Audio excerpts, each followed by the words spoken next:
আসসালামু আলাইকুম সুপ্রিয় দর্শক, সবাইকে প্রীতি ও শুভেচ্ছা জানিয়ে শুরু করছি আপনাদের পারিবারিক আইন বিষয়ক অনুষ্ঠান ল অ্যান্ড লিগ্যাল এইড। প্রতিবার মতো আমার এই অনুষ্ঠানে কো-হোস্ট হিসেবে উপস্থিত আছেন জনাব কায়সার খান। আসসালামু আলাইকুম কায়সার ভাই। ওয়ালাইকুম আসসালাম ওয়া রাহমাতুল্লাহি ওয়া বারাকাতুহু। ভালো আছেন নিশ্চয়ই? জি আলহামদুলিল্লাহ। এবং আমার সাথে আরও উপস্থিত আছেন আমার প্রতিবারের মতো আমার অতিথি প্র্যাকটিসিং ব্যারিস্টার জনাব চৌধুরী সুলতান। আসসালামু আলাইকুম সুলতান ভাই। ওয়ালাইকুম সালাম। ধন্যবাদ, আপনি কোর্ট থেকে সরাসরি চলে আসছেন। আলহামদুলিল্লাহ, অনেক কষ্ট হয়েছে, ধন্যবাদ আপনাকে। সুপ্রিয় দর্শক, আমরা গত পর্বে আলোচনা করেছিলাম অকুপেশন অর্ডার এবং ট্রান্সফার অফ টেনেন্সি নিয়ে। আমরা এই পর্বে আলোচনা করব চাইল্ড অ্যারেঞ্জমেন্ট অর্ডার নিয়ে, যে বিষয়টা ব্রোকেন ফ্যামিলিগুলোতে প্রতিনিয়ত বাচ্চাদের নিয়ে যে সমস্যাগুলো হয়, সেই সমস্যাগুলো নিয়ে আমরা বিশদভাবে আলোচনা শুরু করব। আমরা আশা করি প্রথম পর্বে জাস্ট কিছুটা আউটলাইন দেওয়ার চেষ্টা করব, হয়তোবা আমাদের কয়েকটা প্রোগ্রাম এই চাইল্ড অ্যারেঞ্জমেন্ট অর্ডার নিয়ে চলবে। সুপ্রিয় দর্শক, আমাদের এই অনুষ্ঠানগুলো আপনারা একযোগে দেখতে পাবেন NTV Europe, sky 780 Facebook page এবং ইউটিউবে। আপনারা আমাদের সাথে যোগাযোগ করতে পারবেন স্ক্রিনে দেওয়া যে নাম্বারগুলো থাকবে সেই নাম্বারগুলোতে। এখানে studio number, text phone number এবং আপনারা আরও যোগাযোগ করতে পারবেন আমাদের ল অ্যান্ড লিগ্যাল এইডের ফেসবুক পেজে। সুপ্রিয় দর্শক, আপনারা আমাদের সাথে যোগাযোগ করবেন এবং ফ্যামিলি ল বিষয় নিয়ে, পারিবারিক আইন বিষয়ক যে কোনো প্রশ্ন করবেন। আমার অতিথি যিনি উপস্থিত আছেন প্র্যাকটিসিং ব্যারিস্টার চৌধুরী সুলতান সাহেব, উনি উত্তর দিবেন। আমি প্রথমেই এই প্রোগ্রামে যাওয়ার আগে একটু অ্যাপোলজি চেয়ে নিচ্ছি। গত পর্বে আমাদের একজন দর্শক প্রশ্ন করেছিলেন ইমিগ্রেশন ব্যাপার নিয়ে, আমি উত্তরটা দিব। বাট তার আগে সবাইকে অনুরোধ করছি, এটা একটা পারিবারিক আইন বিষয়ক অনুষ্ঠান। আপনারা আমাদের পারিবারিক সমস্যাগুলো নিয়ে প্রশ্ন করবেন, আমরা সেগুলো কভার করার চেষ্টা করব। আমরা বলছি না যে আমরা ইমিগ্রেশন প্র্যাকটিস করি না, বাট তবুও আমাদের এই অনুষ্ঠানটার মূল উদ্দেশ্য হচ্ছে পারিবারিক আইন বিষয়ক বিভিন্ন দিক নিয়ে আলোচনা করা, আপনাদেরকে অ্যাওয়্যার করা। সো আমরা একটু প্রেফারেন্স দিচ্ছি ফ্যামিলি লটাকে। আমাদের দর্শক যে প্রশ্নটি করেছিলেন, 14 বছর হয়ে গেছে একজন ভদ্রলোক দেশে এসেছেন, তার কি কোনো রাইটস আছে কি না। আমি এই উত্তরটি স্ট্রেট ফরওয়ার্ড দিতে চাই, যেটা হচ্ছে যে 2012 সালে এই 14 বছরের আইনটিকে রিপ্লেস করে 20 বছর করা হয়েছে। সো আইন অনুযায়ী যদি কেউ এদেশে ওভারস্টে করে অথবা যে কোনোভাবে 20 বছর না থাকা পর্যন্ত তার ওইভাবে ইমিগ্রেশন ল অনুযায়ী তার তেমন একটা সুযোগ নেই। তবে প্রত্যেকটা কেস ডিফারেন্ট ফ্যাক্ট থাকে, ডিফারেন্ট রিজনিং থাকে। এটাকে আপনার যে কোনো ইমিগ্রেশন অ্যাডভাইজারের সহায়তা নিয়ে আপনারা এটাকে 14 বছর হলেও আপনারা অ্যাপ্লাই করতে পারবেন। যদি সেখানে কোনো কারণ থাকে, ইনসারমাউন্টেবল অবস্ট্যাকলস থাকে দেশে যাওয়ার জন্য, তখন সে এটা 14 বছর বা 20 বছর বা 5 বছর 4 বছর ডাজেন্ট ম্যাটার, হয়তোবা আপনার কেসটাও যে কোনো সময় এটা ডিসক্রিশনারি লিভ পেতে পারে। দর্শক, আশা করি আপনি যদি দেখতে থাকেন অনুষ্ঠানটি, তাহলে হয়তো আপনার উত্তরটি পেয়েছেন। আমরা প্রোগ্রামে যাচ্ছি। কায়সার ভাই, আপনাকে দিয়ে শুরু করতে চাই বরাবরের মতো। আপনার প্রশ্নটা কোন আজকের টপিকসে প্লিজ। Thank you. আসসালামু আলাইকুম সুলতান ভাই। আমার প্রশ্ন হচ্ছে চাইল্ড অ্যারেঞ্জমেন্ট অর্ডার, এটা কি? What is the child arrangement order? Thank you Kaiser ভাই। দর্শকবৃন্দ, আমরা কথা বলছি আপনি কিভাবে বাচ্চার রাইট নিয়ে কথা বলছি, যে বাচ্চা কিভাবে যদি প্যারেন্ট একজন বাবা কিংবা মা যদি যে কোনো সময় যে কোনো কারণে আনফরচুনেটলি সেপারেশন হয়ে যায় কিংবা কোনো ঝামেলা হয়ে একসাথে না থাকেন, তখন একজন বাবা কিংবা মা বলতে পারেন যে আমি বাচ্চা আমার কাছে থাকবে, কিংবা বাবা বলতে পারেন যে আমার কাছে থাকবে না কিন্তু আমার সাথে দেখা হবে।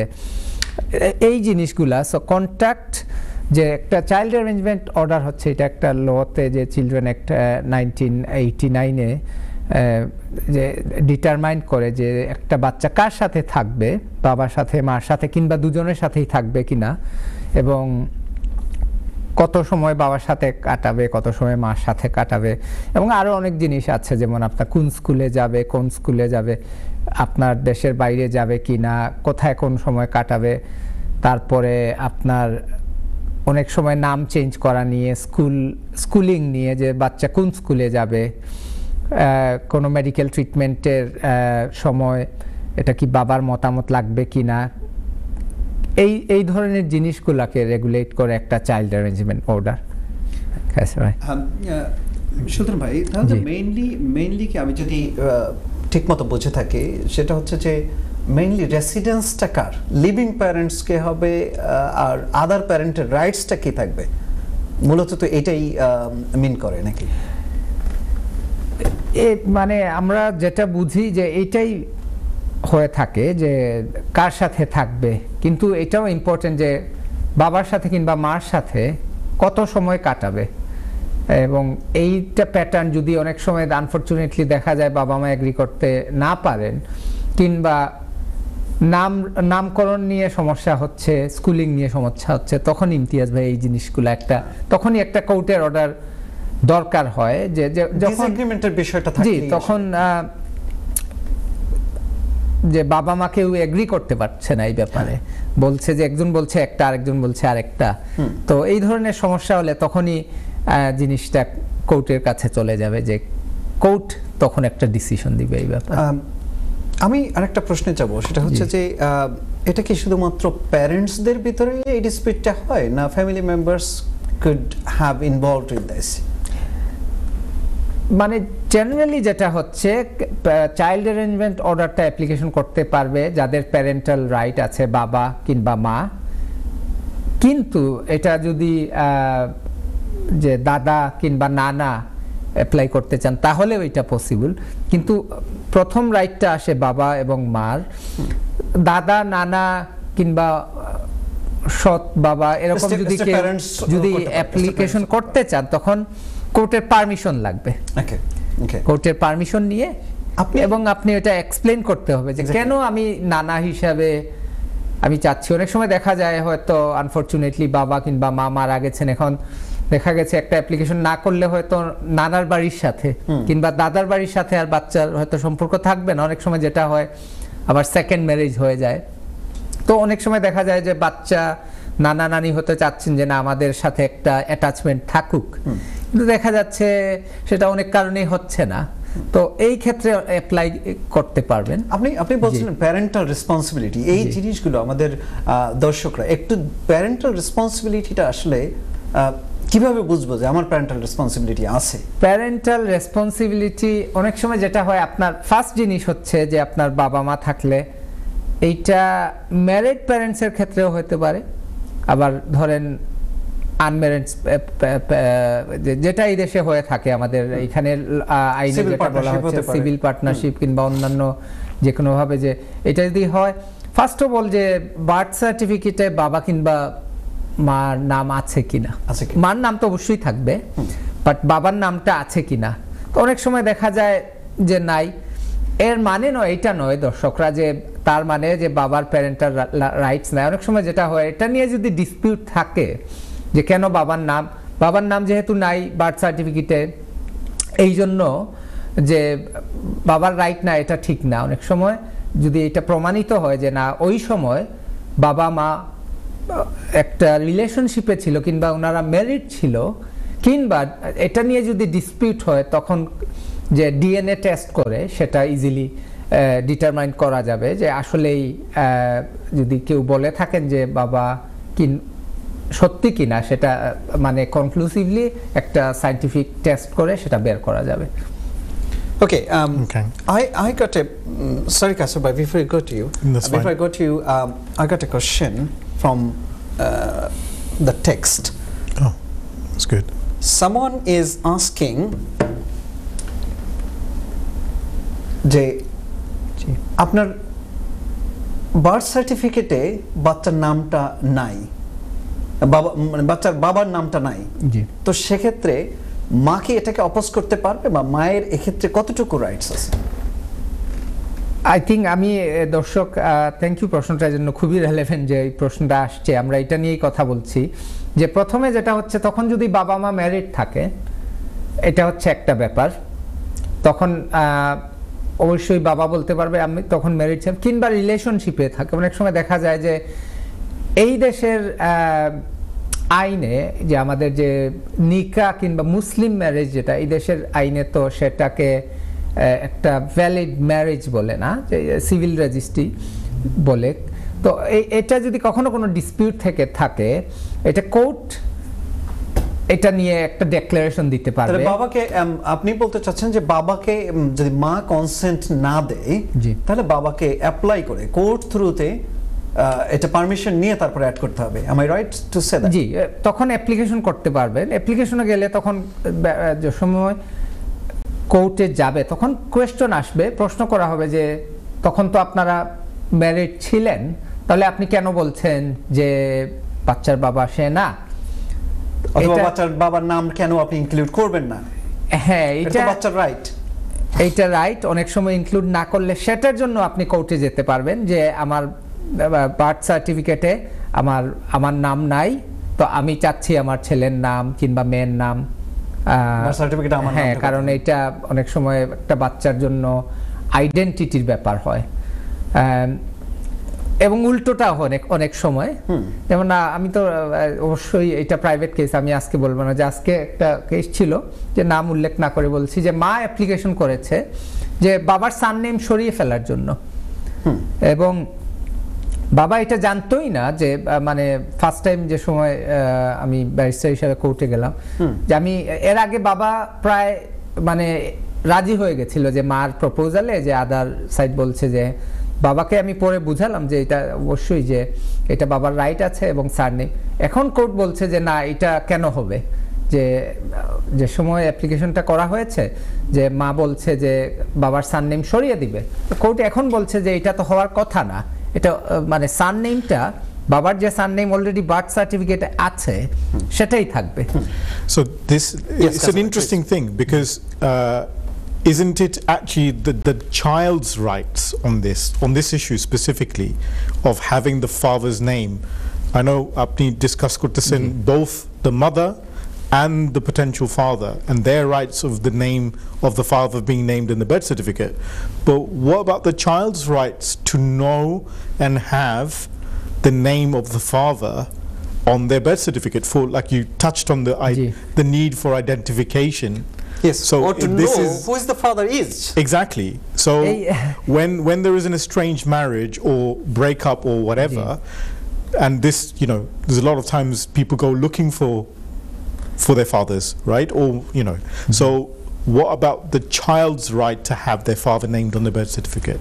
Thank you, Kaisar. এটা খুবই রেলেভেন্ট। আজকের যে আমি ম্যাটার ডাইরেক্ট এখানে আসছি, তো এখানে যে মায়ের যে ব্যারিস্টার ছিলেন উনি আর্গু করছিলেন যে বাবার সাথে যেহেতু এখন সম্পর্ক নাই, আর এখন বাচ্চারা থাকছে মায়ের ফ্যামিলির সাথে কিংবা নানার বাড়ির ফ্যামিলি, সো তাদের সারনেমটা অ্যাডপ্ট করার জন্য।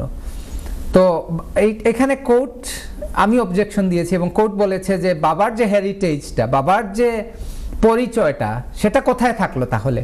বাচ্চা যেটা অলরেডি, বাচ্চার বয়স 11 বছর, সে অলরেডি স্কুলে যায়, তার অলরেডি নামটা সব জায়গায় আছে, তো তার সারনেমটা চেঞ্জ করা, এখন তার পরিচয়টা আবার নতুন করে চেঞ্জ করা, এবং এইটা কোর্ট এটাকে খুব করেছে যে বাবার যে পরিচয় এবং যে হেরিটেজটা, তাহলে তো সেটা থাকবে না, এটা এখন গিয়ে চেঞ্জ কেন করা হবে? এটা কোনো ভ্যালিড গ্রাউন্ড নাই। একটা গ্রাউন্ড তারা আর্গু করার চেষ্টা করেছে যে বাবার ক্রিমিনাল রেকর্ড ছিল এবং সেটা সম্ভবত নিউজ পেপারে আসছিল 2008-এ, আমরা এখন 2024-এ। I think that goes into the specifics of your case, right? So but I think in a general thing, in terms of the child having, I mean, what were the court's opinion of the child's right to have their father's, you know, details and the surname? Was that touched by the court? Because I appreciate you saying এটাই আমি বলছিলাম কায়সার ভাই যে এখন মানে from the child's perspective, yeah? এটা তারা চাইল্ডের কথাই বলছিল যে বাবার যেহেতু ক্রিমিনাল রেকর্ড আছে, যে ছেলে এটা নিয়ে খুব অ্যাশেমড হচ্ছে, এটা ছিল মায়ের ব্যারিস্টারের আর্গুমেন্ট। কিন্তু আমি এটা যে কাউন্টার আর্গুমেন্টটা ছিল যে ছেলের বয়স মাত্র 10 থেকে 11 হয়েছে, তো সেই সব জানারই কথা না যে 2008-এ তার তখন জন্মই হয়নি, আনলেস এটা মা ইনফর্ম করে থাকে যে এই জিনিসগুলা বাবার হয়েছে। এবং কোর্ট যেটা সবসময় চায় যে বাবা এবং মা কারো কথাই মানে বাচ্চাদের সাথে যাতে নেগেটিভ একটা কথা বাবার সম্বন্ধে বলা না হয় এবং মার সম্বন্ধে, or because they shouldn't drag the children into the dispute between two partners. এটা অ্যাপ্রিশিয়েট করে না যে বাবা এবং মা যে কোনো কেউ মানে খারাপ ভাবে আদার প্যারেন্টকে, যেটা আসলে সব সময় প্রত্যেকটা কেসে এটা একটা বিরাট ইস্যু হয়ে থাকে। কোর্ট সব সময় বলবে যে, এবং এটা কোর্টের ইয়েতে লেখা থাকে যে মানে not to denigrate the other parent. Okay. If we can potentially go into the next bit, because obviously we know there's a lot of time issues in terms of going through these and quite a lot of detail. So I guess the second bit is in terms of, we've already addressed who can apply for the child arrangement order. The question is, how do we arrange or apply for a child arrangement order? Thank you Kaiser ভাই। এইখানে আসার আগে যে আমরা একটা জিনিস যেটা বলা দরকার, যে একটা ওয়েলফেয়ার প্রিন্সিপল আছে, যে কোর্ট যেটাকে বাবা কিংবা মা অ্যাপ্লিকেশন করেছেন, কিন্তু কোর্ট সবসময় যেটাকে প্রায়োরিটি দিবে, এটা কিন্তু কোর্ট সবসময় বলে যে এটা বাবা এবং মার রাইট আছে, কিন্তু ওয়েলফেয়ার প্রিন্সিপালটা হচ্ছে গিয়ে যে আন্ডার দ্য ল, এটা হচ্ছে বাচ্চার ক্ষেত্রে যে ওয়েলফেয়ার প্রিন্সিপালে যে বাচ্চা এখানে তার ওয়েলফেয়ারটা হচ্ছে গিয়ে প্যারামাউন্ট কোর্টের কাছে। এটা চিলড্রেন অ্যাক্টে বলা হয়েছে যে চিলড্রেন্স বাচ্চার যে বাচ্চা কি চাচ্ছে, তার কি দরকার এবং কোনো রিস্ক আছে কিনা, সো ওই জিনিসটা হচ্ছে একটা প্রাইমারি এবং প্রাইম কনসিডারেশন। হ্যাঁ, আমরা কিন্তু দেখেন, আমরা যারা প্র্যাকটিসে আছি তারা হয়তো এই জিনিসগুলোকে খুব ভালো করে ক্যাটাগরাইজ করে বুঝবো, বাট দর্শকদের ক্ষেত্রে আমি এটাকে একটু ক্লিয়ার করে বলতে চাই যে আপনাদের dispute, husband wife partner or what ever it is, আপনাদের যত ডিসপিউট থাকুক না কেন, চিলড্রেন অ্যাক্টের আন্ডারে ফ্যামিলি কোর্ট সবসময় যেটাকে ডিফারেন্সিয়েট করে থাকে, এটা ফ্যামিলি লয়ের একটা আন্ডারে করে না, চিলড্রেন অ্যাক্টের আন্ডারে।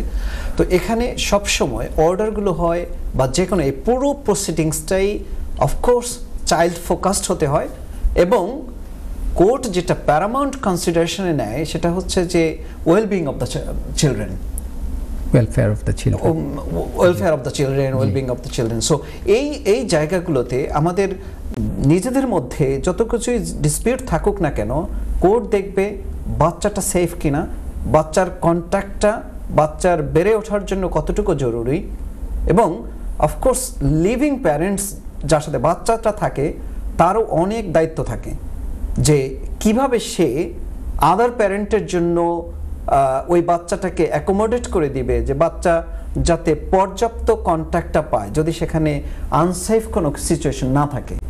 সুলতান ভাই যদি এই বিষয়ে আরেকটু অ্যাড করেন। জি, এইটা এই ওয়েলফেয়ার অফ দ্য চিলড্রেনটা তখন আসবে যে সময় আপনার অ্যাপ্লিকেশনটা কোর্টে করা হবে, তখন যে কাফকাস ইনভলভড হবে। আমি একটু এই জিনিসটা টাচ করব ইমতিয়াজ ভাই। আমার মনে হয় একটা ওই স্টেজ বাই ইয়েতে যদি আমরা যাই, যে প্রথমে যেটা কায়সার ভাই বলেছিলেন যে অ্যাপ্লিকেশনটা কিভাবে অ্যাপ্লিকেশনটা করতে হবে, প্রথমে যেটা ইয়ে করতে হবে, আপনার যদি বাবা মা আর কোনো ব্যাপারে এগ্রি করতে না পারেন যে এইরকম আমরা আমাদের বাচ্চা মানুষ করব কিংবা আমাদের সাথে এই অ্যারেঞ্জমেন্ট হবে, তখন যেটা হচ্ছে আপনাকে কোর্টে যাওয়ার আগে একটা মিয়াম যেটা বলে মিডিয়েশন ইনফরমেশন এন্ড অ্যাসেসমেন্ট আমি একটা মিটিং। কল নিয়ে আসবো জি। সুতরাং ভাই, সরি টু পজ। ইয়েস, দর্শক আপনার নাম এবং কোথা থেকে বলছেন, প্রশ্নটা করুন। ওয়ালাইকুম আসসালাম ওয়া রাহমাতুল্লাহ। জি ভাই, আমি একটা প্রশ্ন করছি। জি প্লিজ, নাম বলে প্রশ্নটা করুন। আমরা প্রশ্নটা বলি, আমরা ফ্যামিলি আমরা এখানে আসলাম আমরা এই ডিসেম্বর, আর আমরা এই বিষয়ে অ্যাপ্লিকেশন করছি, এখন পর্যন্ত তারা কিছু জানায় নাই। যখন আমাদের যে যাওয়ার আবার সময় আমরা বিআরটির কাজ শেষ হয়ে যাবে, তখন কি অবস্থা হবে? দর্শক আপনি যদিও ইমিগ্রেশনের প্রশ্নটি করেছেন, তারপরও বলুন আপনি ফিরবেন কত তারিখে? 5 তারিখ, 5 জানুয়ারি। 6 জানুয়ারি। 6 জানুয়ারি। আপনি 6 জানুয়ারি যদি ফিরেন, 1 জানুয়ারি থেকে এরা ই ভিসাটা চালু করবে এবং আপনার এই ট্রাভেল করতে যে 1 জানুয়ারির পরে কোনো অসুবিধা হবে না। তার কারণ হচ্ছে তারা এটা তো অটোমেটিক আপডেট করে দেয়, আপনার যে অ্যাকাউন্টটি ক্রিয়েট করেছেন সেখানেই এরা আপডেট করে দেবে এবং আপনার 1 তারিখের পরে আসতে কোনো সমস্যা হবে না। আমি আশা করি আপনার উত্তরটি পেয়েছেন। I think, yeah. আমরা 2 মিনিট পরেই ব্রেকে চলে যাব, বাট এই 2 মিনিটের মধ্যে আপনি কারা অ্যাপ্লিকেশনটা করতে পারবে সেটা যাওয়ার আগে আপনাকে আমি যে প্রশ্নটি করেছিলাম যে চাইল্ড ফোকাসড অথবা ওয়েলফেয়ার অফ দ্য চিলড্রেন, যেটাকে প্যারামাউন্ট কনসিডারেশনে নেয় কোর্ট, এটার ব্যাপারে আপনি একটু 1 মিনিটে বলুন। জি, আপনি একটা অ্যাপ্লিকেশন যে সময় কোর্টে করা হবে তখন গিয়ে কোর্ট ফার্স্ট থিং যেটা হচ্ছে যে আপনার এটাকে সেফগার্ডিং ইস্যুটাকে কোর্ট ডিসকাস করবে। তখন যে ক্যাফকাস যেটাকে ক্যাফকাস একটা অর্গানাইজেশন আছে, তাদেরকে সেই দায়িত্ব দেওয়া হবে যে একটা সেফগার্ডিং লেটার কোর্টকে দেওয়ার জন্য। তো সেক্ষেত্রে তারা যেটা করবে, বাবা এবং মায়ের সাথে কথা বলবে এবং বেসিক একটা সেফগার্ডিং লেটার তারা কোর্টকে দিবে যে না, আমি বাবা এবং মায়ের সাথে কথা বলেছি এবং বাবা এটা চাচ্ছে, মা এটা চাচ্ছে, আমাদের অ্যাডভাইস হচ্ছে যে এই অ্যাডভাইসগুলা সার্টেন অ্যাডভাইস দিবে যে না, আমরা মনে করছি যে বাবা এবং মা দুজনই দেখবে, কিংবা অনেক সময় যদি সমস্যা থাকে বলবে যে না, এখানে সমস্যা আছে, আইদার ডোমেস্টিক ভায়োলেন্স কিংবা অন্য ইস্যু আছে, এখন বাচ্চার জন্য বাবা কিংবা মাকে দেখাটা সেফ না। এর আগে আমরা সার্টেন জিনিসগুলা ওয়েলফেয়ার চেক যেটা বলে সেগুলা করতে হবে। জি সুলতান ভাই, আমরা কন্টিনিউ করব যে কারা অ্যাপ্লিকেশনটা করতে পারে। সুপ্রিয় দর্শক, আপনারা দেখছিলেন আইন বিষয়ক অনুষ্ঠান ল অ্যান্ড লিগ্যাল এইড। এই অনুষ্ঠানটিতে আমরা বরাবর মতো ফ্যামিলি ল বিষয়ে আলোচনা করে থাকি। আপনারা আমাদের সাথে যোগাযোগ করতে পারবেন স্টুডিওতে যে নাম্বারটি দেওয়া, স্টুডিওর যে নাম্বারটি স্ক্রিনে দেওয়া আছে সেই নাম্বারটিতে আপনারা টেক্সট করতে পারবেন এবং আমাদের সাথে অফকোর্স এই অনুষ্ঠানটি মাত্র 1 ঘন্টার একটা প্রোগ্রাম। এই 1 ঘন্টার প্রোগ্রামে অনেকগুলো দর্শকদের কল নিয়ে, তারপরে আমাদের আলোচনার বিষয়বস্তুগুলো নিয়ে আমরা হয়তো খুব ডিটেলসে যেতে পারি না।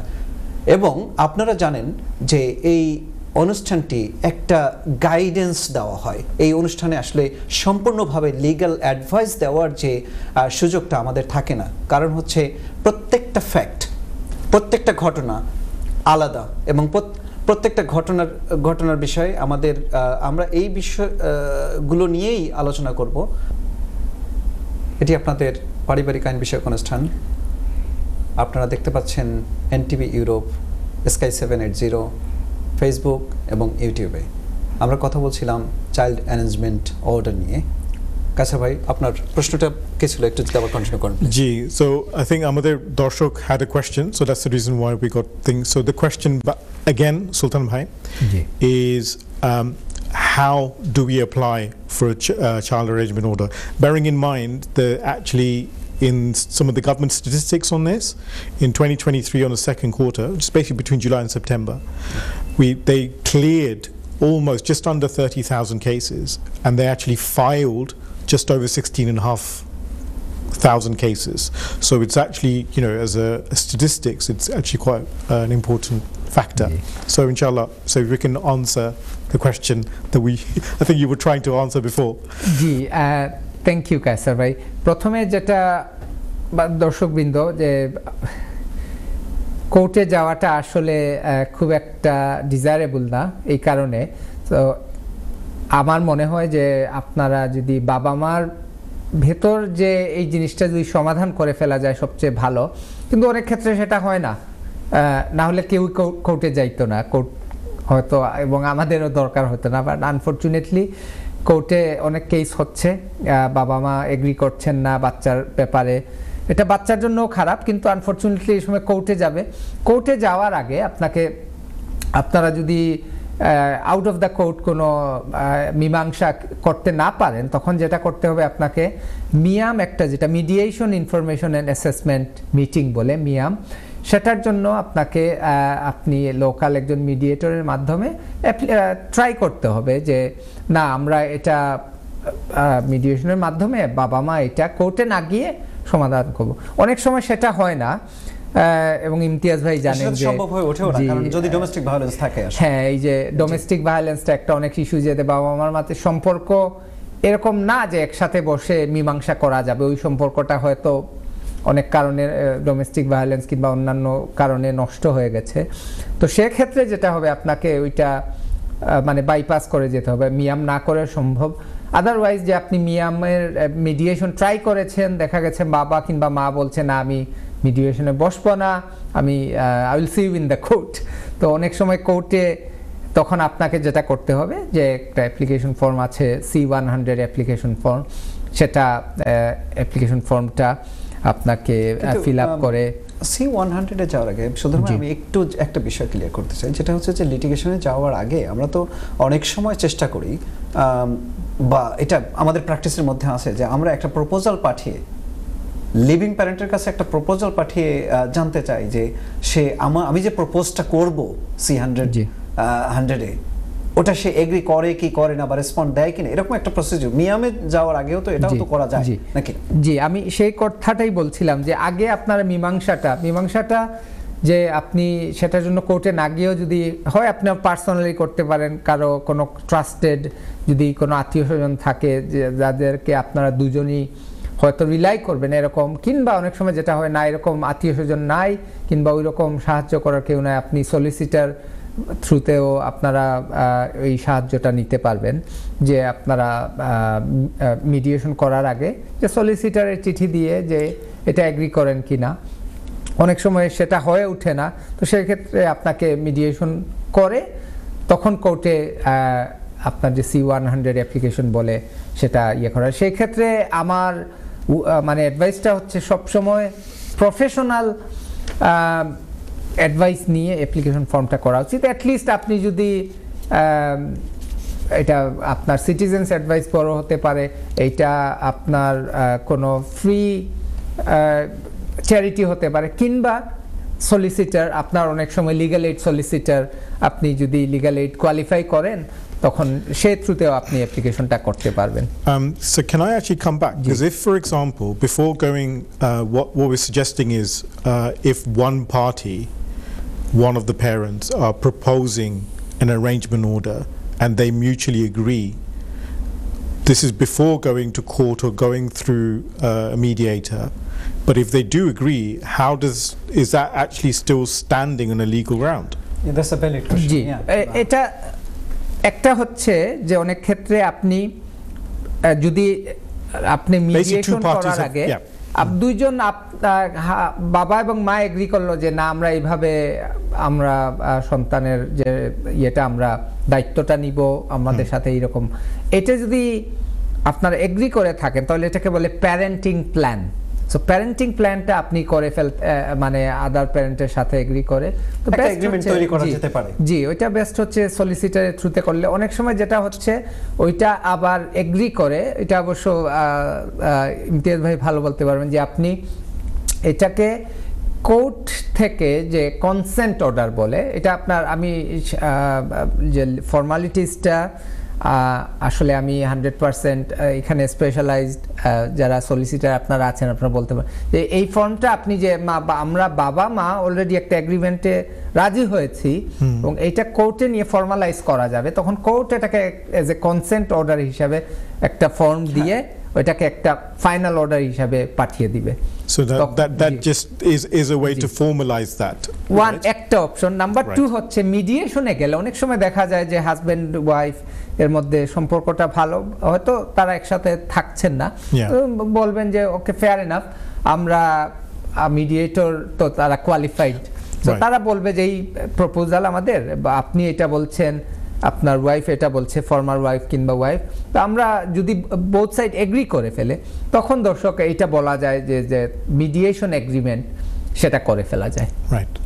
জি সুধা ভাই, আপনি কোর্ট প্রসিজার সম্পর্কে বলছিলেন, যেটা C100 আর কি C100। আরেকটা যেটা হচ্ছে অনেক সময় যেটা হচ্ছে যদি এমন হয় যে অন্যান্য প্রবলেম আছে, লাইক ডোমেস্টিক ভায়োলেন্সের কোনো ইস্যু থাকে, তখন আপনি সেটাকে আরেকটা ফর্ম আছে যে C1A, সেটাও ফিল আপ করা লাগে, যে বলে কি আপনি খালি মানে এটা বলাটা যথেষ্ট না যে ডোমেস্টিক ভায়োলেন্স, আপনার স্পেসিফিক্যালি বলতে হবে যে কি ধরনের ভায়োলেন্স, এটা কি ফাইন্যান্সিয়াল অ্যাবিউজ, ফিজিক্যাল অ্যাবিউজ কিংবা ইমোশনাল অ্যাবিউজ, এই কথাগুলা আপনাকে বলতে হবে। আদারওয়াইজ দেখা যাবে যে দর্শক যেটা হচ্ছে যে এইটা পরবর্তীতে এটা অনেক লম্বা হয়ে যাবে, সো এই জিনিসগুলো আপনার প্রথমে বলতে হবে, এবং সেক্ষেত্রে আপনার লিগ্যাল অ্যাডভাইস নিয়ে এরকম একটা ফর্ম ফিল আপ করা উচিত। আপনি ওই যে লিগ্যাল এইডে আপনারা যদি কোয়ালিফাই করেন, সেক্ষেত্রে আমার মনে হয় যে ইমতিয়াজ ভাই বলতে পারবেন যে লিগ্যাল এইড কারা কোয়ালিফাই করবে। আপনার question. So I think actually this is a natural question, because আসলে অনেকজন, a lot of people এই সিচুয়েশনে পড়লে they probably can't afford legal representation. So when you are applying for or looking for a child, interrupt করি, আমরা একটা call নিয়ে আসবো, আমরা কন্টিনিউ করব লিগ্যাল এইড প্রশ্নটা নিয়ে। জি দর্শক,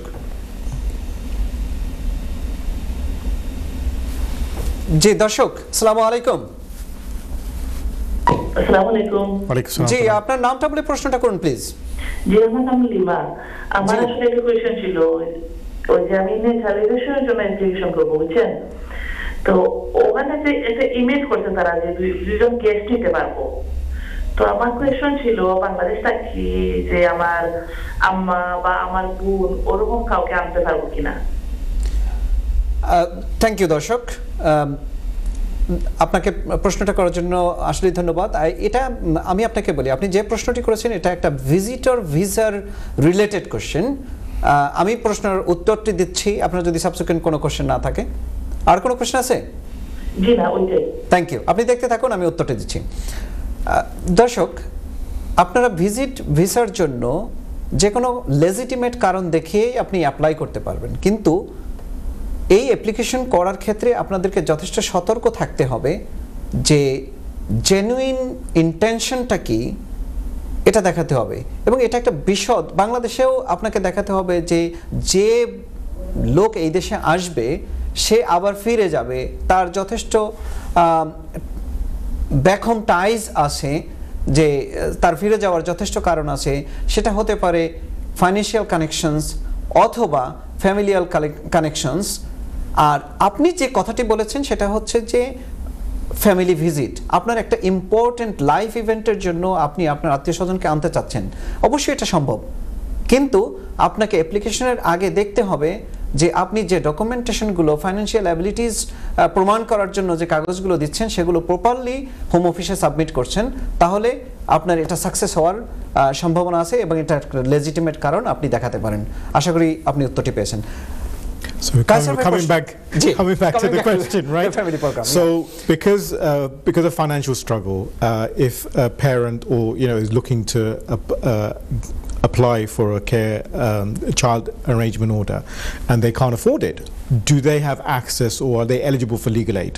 And this is the question to you. এইটা আসলে লিগ্যাল এইডের এলিজিবিলিটি আমার মনে হয় ইমতিয়াজ ভাই যে তিনি স্পেশালিস্ট, উনি ভালো বলতে পারে। প্রশ্নটা আপনি একটু। থ্যাংক ইউ সুলতান ভাই।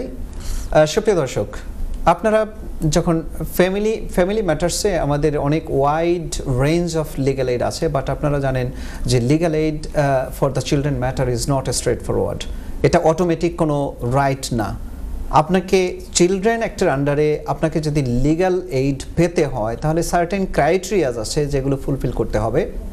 প্রথমত আমরা যে জিনিসগুলো দেখে থাকি যে আপনার ফাইন্যান্সিয়াল অ্যাবিলিটি আছে কি নাই। কারো যদি ফাইন্যান্সিয়াল অ্যাবিলিটি না থাকে, of course they fulfil one criteria. Secondly আরও যেটা দেখতে হবে যে এটা আপনার এই কেসটাকে আপনি কতটা লেজিটিমাইজ ওয়েতে আপনার কতটুকু সাকসেস হওয়ার প্রবণতা আছে, এটাকেও প্রুভ করতে হয়। অন দ্য আদার হ্যান্ড সবচেয়ে মূল ক্রাইটেরিয়া যেটা লাস্পো ক্রাইটেরিয়া যদি ফুলফিল করতে হয়, যে আপনাকে আপনার এই সম্পর্কের মধ্যে কোনো ডোমেস্টিক ভায়োলেন্সের ইস্যু আছে কিনা সেই জিনিসগুলো দেখতে হয়। তাহলে আপনাকে বুঝতে হবে যে শুধুমাত্র ফাইন্যান্সিয়াল ইনএবিলিটিটাই দেখবে না, এখানে আরও বেশ কিছু ক্রাইটেরিয়া আছে যেগুলো ফুলফিল করলে আপনি লিগ্যাল এইড পাওয়ার যথেষ্ট সম্ভাবনা আছে। এবং যেটা আমি বললাম যে মূল ক্রাইটেরিয়া হচ্ছে যে এখানে ডোমেস্টিক ভায়োলেন্সের কোনো ইস্যু আছে কিনা। এবং এক্ষেত্রে আপনারা ডোমেস্টিক ভায়োলেন্সের জিনিসগুলো কিভাবে প্রুভ করবেন, আপনাকে দেখতে হবে যে জিপি কনসাল্টেড করা হয়েছে কিনা, জিপির কাছে বলা হয়েছে কিনা যে আপনি ডোমেস্টিক ভায়োলেন্সের ভিতর দিয়ে গেছেন। সেকেন্ডলি এটার কোনো পুলিশ ইনভলভমেন্ট আছে কিনা এবং আপনার যে পারপেট্রেটর সে অ্যারেস্টেড হয়েছে কিনা। থার্ডলি যেটা দেখতে হবে সেটা হচ্ছে যে ইন দিস কেস আপনারা অনেক সময় নন মলেস্টেশন অর্ডার ইন প্লেস থাকে অথবা প্রিভিয়াসলি নন মলেস্টেশন অর্ডার থাকে, এক্ষেত্রে লিগ্যাল এইড পাওয়াটা ইজি হয়। সুলতান ভাই, if you add something on it. এইটা যে আপনি তো অলরেডি বলে দিয়েছেন যে ফাইন্যান্সিয়াল ক্রাইটেরিয়া যেটা, আরেকটা হচ্ছে মেরিট টেস্ট, আরেকটা হচ্ছে ডোমেস্টিক ভায়োলেন্স। এই তিনটাই ইমতিয়াজ ভাই যে মেইন ক্রাইটেরিয়া ফর আপনার লিগ্যাল এইড। কেউ যদি থ্যাংক ইউ দর্শক, এই বিষয়টা থেকে অন্য টপিকসে যাওয়ার আগে আমি আরেকটা জিনিস বলতে চাই, সেটা হচ্ছে যে অনেক সময় আমাদের কাছে যে ক্লায়েন্টগুলো আসে লিগ্যাল এইড নেওয়ার জন্য, তারা ডকুমেন্টস দিয়ে আসলে যে রিকোয়ার্ড ডকুমেন্টসগুলো আসে দরকার হয় সেগুলো আসলে দিতে অনেক সময় অপারগতা প্রকাশ করেন। অনেক সময় দেখা গেছে যে আপনার হয়তো 2টা ব্যাংক অ্যাকাউন্ট আছে, 3টা ব্যাংক অ্যাকাউন্ট আছে, আপনারা একটা ব্যাংক অ্যাকাউন্ট দিয়ে সাবমিট করতে চান। এগুলো আসলে না। যখন আপনি যে কোনো অ্যাপ্লিকেশন আপনি করবেন, আপনাকে একদম ক্লিন হ্যান্ডে এসে আপনার ফুল ফাইন্যান্সিয়াল সিচুয়েশনটাকে এক্সপ্লেইন করতে হবে। এবং of course though it is limited but still there is a chance to get the legal aid for the Children Act. Ji Kausar bhai, apni kono further question please? I think the main thing is we need to always be mindful of considering why we're discussing this is whenever there is a disruption in the familial life basically between partners, the children are actually these silent victims, and from what we've heard from our esteemed colleague is obviously the fact that the courts consider that as thinking about the children when it comes to all of these factors. So when we are seeking legal advice or going in trying to remedy these problems, we also need to on a human level think of our children and try and it's hard, I know, and it's not easy, but we just need to be mindful of that. I think that's kind of my personal thing. Thank you. So it's thank you actually Kausar quite bhai. key. সুপ্রিয় দর্শক, আমি আর একটা জিনিস add করতে চাচ্ছি, সেটা হচ্ছে যে আপনারা যারা বাবা মা আছেন, চিলড্রেন ডিসপিউটসগুলো যখন আসে, আমরা রিকোয়েস্ট করব আপনারা কনফ্রন্টেশনে না গিয়ে বাচ্চার ওয়েলফেয়ার দিকটাকে চিন্তা করবেন। বাচ্চাদেরকে দেখুন, যখন living parents most of the ক্ষেত্রে মা হয়, মা চেষ্টা করে তার বাচ্চাকে বাবার কন্ট্যাক্ট দিবে না অথবা লেন্দি করার জন্য চেষ্টা করে। বাট আমরা রিকোয়েস্ট করব আপনি যখন লিটিগেশনে যাবেন, এখানে ফ্যামিলি লিটিগেশন কোনো জিতে যাওয়া বা হেরে যাওয়া নয়। এখানে হচ্ছে আপনার বাচ্চার একটা ওয়েলফেয়ারের জন্য একটা কন্ট্যাক্ট ইন প্লেসে থাকতে হবে, যেটা বাচ্চার ভবিষ্যৎ লাইফের জন্য, তার আইডেন্টিটি ক্রাইসিসে যাতে না পড়ে, তার যাতে কোনো ওয়েলফেয়ারের কোনো সমস্যা না হয়, এটার জন্য যাতে আপনারা একটা দেখুন, অনেক সময় আমরা ধরে থাকি যে যদি কেউ ফাইন্যান্স ম্যানেজ না করতে পারে কোর্ট প্রসিডিংসের জন্য, তাহলে আপনারা কেন একটু ভিন্নভাবে চিন্তা করেন না যে এটাকে মিটিগেট করার চেষ্টা করেন, বাচ্চার রাইটসটাকে এস্টাবলিশ করার চেষ্টা করেন। In that case of course still আপনারা যদি নেগোশিয়েট না করতে পারেন, আপনারা যদি কোনো কম্প্রোমাইজ না করতে পারেন, তাহলে হয়তোবা আপনারা চেষ্টা করতে পারেন ওকে যদি ম্যাকেনজি ফ্রেন্ড বলে একটা কথা আছে, আপনারা ম্যাকেনজি ফ্রেন্ডের সহায়তা নিয়ে এই যদি লিটিগেশনে যেতেই হয় তাহলে তাদের সহায়তা নিয়ে আপনি কোর্টের অ্যাসিস্ট্যান্স নিতে পারেন।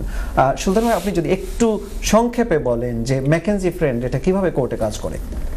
ম্যাকেনজি ফ্রেন্ড হচ্ছে আপনার যদি কোনো ধন্যবাদ ইমতিয়াজ ভাই, যে আপনি কোর্টে যাচ্ছেন, আপনার সাথে কোনো ব্যারিস্টার কিংবা সলিসিটর নাই, কিংবা আপনি নিজে কনফিডেন্ট না, আপনি সাথে একজন আপনার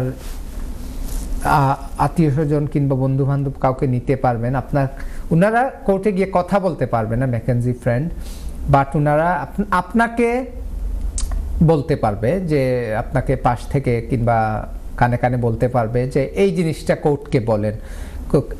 এই অ্যাপ্লিকেশন, একটা সার্টেন অ্যাপ্লিকেশন ফর্ম আছে, আপনাকে সেটা অ্যালাউ করতে, কোর্টে গিয়ে অ্যাপ্লিকেশন করতে হবে আগে, যাতে কিংবা ওই দিন গিয়ে আপনি বলতে পারবেন যে আমি নিজে কনফিডেন্ট না, এজন্য আমি আমার বন্ধু কিংবা আমার আত্মীয় কাউকে এটা করছি। অনেক সময় এটা একদম নিকটাত্মীয় হয়, সেটা কোর্ট অ্যালাউ করে না, কারণ দেখা গেছে যে অনেক সময় ইম্পার্শিয়াল নাও হতে পারে। দেখা গেল যে এইটা আমার বাবা মাকে কিংবা আমি আমার ভাইকে বোনকে নিয়ে গেছি, যারা অলরেডি এটা উইটনেস করেছেন, আদার পার্টি ক্যান অবজেক্ট অন। জি, এটা অবজেকশন আসতে পারে অনেক সময়, কোর্ট আবার অনেক সময় অবজেকশনটা ওভাররুলও করতে পারে। এই আপনি আরেকটা জিনিস হচ্ছে, ওইটা হচ্ছে কোর্ট প্রসেসে গেলে আপনার ম্যাকেনজি ফ্রেন্ডের কথাটা আসবে। এর আগে যেটা হচ্ছে, আপনি যে সময় অ্যাপ্লিকেশন ফর্ম করবেন কিংবা কোর্ট পেপার ওয়ার্কগুলো করবেন, অনেকগুলো চ্যারিটি অর্গানাইজেশন আছে, যেমন ফ্যামিলিজ নিড ফাদার্স, তারপর citizens advice bureau, father's for justice, এরকম অনেকগুলো অর্গানাইজেশন আছে যারা বাবা এবং মাকে, উইমেন্স এইড, ইডভা, অনেকগুলো অর্গানাইজেশন আছে, জি অনেকগুলো অর্গানাইজেশন, তারা লিগ্যাল এইড প্রোভাইড করে, অনেক সময় হেল্প করে, যেগুলো আপনারা কোর্টে যদি কোনো কিছু না জেনে একা যাওয়াটা, এটা আসলেই কোনো বুদ্ধিমানের কাজ নয়। আমি সবসময় অ্যাডভাইস করবো, আপনারা যদি টাকা কোনো সমস্যা হয়ে থাকে, এটার পরেও অনেক উপায় আছে, যেটা আপনি লিগ্যাল এইড হোক আর সিটিজেন্স অ্যাডভাইস ব্যুরো হোক, যে আপনি দর্শক এটা অ্যাডভাইস নিয়ে কোর্টে যাওয়াটা খুবই দরকারি। কারণ আমি অনেক সময় দেখেছি যে কোর্টে বাবা কিংবা মা একদম না জেনে যদি কোর্টে যায়, আর আদার সাইড দেখা যাচ্ছে লিগ্যাল এইড কিংবা ওনাদের ব্যারিস্টার কিংবা সলিসিটর থাকে, তো অনেক সময় এই ক্ষেত্রে আপনি যে অ্যাপ্লিকেশনটা করছেন, আপনি সেক্ষেত্রে সাকসেসফুল নাও হতে পারেন। সো আমার অ্যাডভাইস হচ্ছে ইমতিয়াজ ভাই, I actually have a question that's so with once whether it's an arrangement that both parties have made, like we talked about earlier, or whether through mediation or through the court as a care arrangement order. My question is kind of leading up to that, after that. So what happens if one of the parents or one of the parties breach the arrangement? জি, আমরা আজকে limited এটা বলতে পারবো, কেউ যদি একটা arrangement কোর্টে করার পরে এইটা কেউ ব্রিচ করেন কিংবা কেউ এটাকে যদি না মানেন, তাহলে এইটার এগেইনস্টে বাবা কিংবা মা যিনি ব্রিচ করেছেন, মানে আদার প্যারেন্ট, ওনারা এটা কোর্টে একটা এনফোর্সমেন্টের জন্য অ্যাপ্লিকেশন করতে পারে। এবং কোর্ট যদি দেখে যে এইটা রিপিটেডলি এইটা করে যাচ্ছেন বাবা কিংবা মা, কোর্ট আপনার ফাইন দিতে পারে, অনেক ক্ষেত্রে ইমপ্রিজনমেন্ট দিতে পারে, কমিউনিটি অর্ডার দিতে পারে, এরকম হয়েছে আমি দেখেছি। So it can become a criminal offense. So actually is this repeated offence হলে, এটা যদি কোর্ট দেখে যে না এটা বাবা এবং মা ইচ্ছা করে করছেন, অনেক সময় যেটা হয় যে না যে বাবা মা যে কোনো কারণে হচ্ছে, অ্যাক্সিডেন্টের কারণে, অসুখ বিসুখের কারণে হোক, অন্যান্য কারণে অর্ডারটা ব্রিচ হয়ে গেছে, কিন্তু সেটা নিয়ে কোর্ট করবে না। কিন্তু এটা যদি দেখা যায় যে না গত 3 মাস ধরে for malicious reasons, যে অনেক সময় বাবা এবং মা কোঅপারেশন করছেন না আরেক প্যারেন্টের, তখন যদি অ্যাপ্লিকেশন করা হয়, প্রথমে কোর্ট ওয়ার্নিং দিবে, ওয়ার্নিংটা যদি না শুনেন দর্শকবৃন্দ, তখন এটা ফাইন দিবে, কমিউনিটি অর্ডার দিবে, এবং আনফরচুনেটলি আমি দেখেছি যে এটা প্রিজন সেন্টেন্সও হয়ে যায় অনেক সময়। আনফরচুনেট ক্ষেত্রে যেটা হয়েছে যে বাবা এবং মাকে হাত কড়া পরায় যে হ্যান্ডকাফ দিয়ে কোর্টে নিয়ে আসছে, বিকজ ওনারা কোর্টের সাথে কোঅপারেট করেননি, কোর্ট যে অর্ডার দিয়েছে সেটা মানেননি, তো এটা অনেক সিভিয়ার কনসিকুয়েন্স হয়ে যেতে পারে। এই জন্য সবাই কোর্টের প্রতি সম্মান দেখানোটা খুবই ইম্পর্টেন্ট। আরেকটা জিনিস আপনি, আমার মনে হয় এটা বলা দরকার যে কোর্টের ক্ষেত্রে আপনার যে আপনার ইমিগ্রেশনটাও কিন্তু এখানে রেলেভেন্ট আছে। আজকে আমরা এটা কভার করব না, আমাদের মনে হয় নেক্সট ইয়েতে, যে বাবা মা কিংবা মায়ের যদি ইমিগ্রেশন নিয়ে কোনো সমস্যা থাকে সেক্ষেত্রে একটা চাইল্ড অ্যারেঞ্জমেন্ট অর্ডার কিভাবে উনাদেরকে সেটা হেল্প করতে, ওটা আমরা আরেকদিন কথা বলবো। থ্যাংক ইউ ইমতিয়াজ ভাই। ইয়েস, আমরা অনুষ্ঠানের একদম শেষ প্রান্তে। কাস্টর ভাই, আপনাকে অসংখ্য ধন্যবাদ। অনেকগুলো প্রশ্ন করেছেন, যে প্রশ্নগুলো ভেরি রিলেভেন্ট এবং আমরা এগুলোকে কন্টিনিউ করব। চাইল্ড অ্যারেঞ্জমেন্ট অর্ডার একদিনে শেষ করার কোনো টপিকস নয়, আমরা এগুলো নিয়ে খুঁটিনাটি সবগুলো বিষয় নিয়ে আলোচনা করব। সুলতান ভাই, আপনাকে অসংখ্য ধন্যবাদ অনুষ্ঠানে যোগ দেওয়ার জন্য, ব্যস্ত সময়ের মধ্যেও এসেছেন। সুপ্রিয় দর্শক, আপনারা দেখছিলেন আপনাদের আইন বিষয়ক অনুষ্ঠান ল অ্যান্ড লিগ্যাল এইড। এই অনুষ্ঠানটি আমরা স্পেশালি সাজিয়েছি শুধুমাত্র ফ্যামিলি ল নিয়ে, এবং আজকে আলোচনা করেছি চাইল্ড অ্যারেঞ্জমেন্ট অর্ডার নিয়ে। আমরা অতি ক্ষুদ্র মাত্রায় কিছু বিষয় নিয়ে আলোচনা করেছি। আমরা এটাকে, এই চাইল্ড অ্যারেঞ্জমেন্ট অর্ডার নিয়ে আরও কন্টিনিউ করব নেক্সট প্রোগ্রামে। আপনারা যারা অনুষ্ঠানটি দেখেছেন আমাদের ফিডব্যাক দেবেন আমাদের ফেসবুক পেজে, এবং আপনারা পরবর্তী অনুষ্ঠানে আমরা আবার যোগ দেব। সবাই ভালো থাকবেন, সুস্থ থাকুন, এই দোয়া কামনা করে আমাদের আজকের অনুষ্ঠান শেষ করছি। আল্লাহ হাফেজ।